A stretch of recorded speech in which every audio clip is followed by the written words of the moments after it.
अस्सलाम वालेकुम। जैसा कि सूरह फ़ातिहा की बात चल रही थी और ये बात चलती रहेगी, मगर आज की इस वीडियो में बात करेंगे पहली आयत के बारे में। तो औज़ु बिल्लाहि मिनश शैतानिर रजीम, बिस्मिल्लाहिर रहमानिर रहीम, अल्हम्दुलिल्लाहि रब्बिल आलमीन। तमाम की तमाम तारीफ़ें जो है अल्लाह ही के लिए है। इसका मुफस्सिरीन ने 2 तर्जुमा किया है, 2 मतलब मुराद दिए हैं अल्हम्द से, कि एक तो ये कि कुछ ख़ास किस्म की तारीफ़ है जो अल्लाह के लिए है, और दूसरा ये कि तमाम की तमाम तारीफ़ें अल्लाह के लिए है। तो पहला तो ये कि इंसान का वजूद या इस कायनात के अंदर किसी भी का जो वजूद है वो अल्लाह का दिया हुआ है। अल्लाह ने उसकी तख्लीक की है, तो वो नॉन लिविंग थिंग्स हो या लिविंग थिंग्स हो, वो सारी चीज़ अल्लाह की पैदा करता है। तो उस पे अल्लाह की तारीफ़ है, उसका शुक्र है।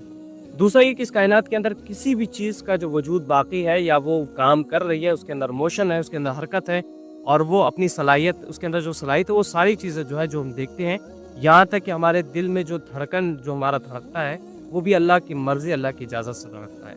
इस ज़मीन में कहीं पत्ता भी हिलता है तो अल्लाह की मर्ज़ी से हिलता है, अल्लाह की इजाज़त से हिलता है। तो ये जितनी भी चीज़ें जिसका वजूद बाकी है, खुद अल्लाह पाक ने हमें सिर्फ पैदा नहीं किया, बल्कि अल्लाह के बलबूते पर हम ज़िंदा हैं, तो उस पे अल्लाह की तारीफ़ और शुक्र है। तीसरा ये कि हम जो किसी की मदद करते हैं, किसी की हेल्प करते हैं, और फिर या उसकी तारीफ़ की जाती है, उसका शुक्र किया जाता है, तो ये क्या है? दरअसल असबाब के अंदर जब हम किसी की मदद करते हैं, किसी का शुक्र अदा करते हैं, मसलन मैंने किसी की मदद की कि उसका जो अज्र मिलेगा वो मुझे अल्लाह अता करेगा। यानी मैंने अगर किसी को 1000 रुपए दिए, तो मेरे दिल में ये था कि मुझे इसके बदले में 10,000 रुपए अल्लाह पाक हमको मुझे देंगे। क़यामत के दिन, यौम जज़ा के दिन अल्लाह पाक मुझे इससे ज़्यादा अता करेंगे। हकीकत ये है कि मैंने उस शख्स को कर्ज़ नहीं दिया, बल्कि अल्लाह को कर्ज़ दिया, और उसकी अदायगी मैं उस शख्स से नहीं करूँगा, बल्कि अल्लाह से मुझे वो कर्ज़ अता किया जाएगा। अल्लाह मुझे वो कर्ज़ की वापसी करेंगे और एक अच्छे उससे ज़्यादा देंगे जो मैंने खर्च किया था।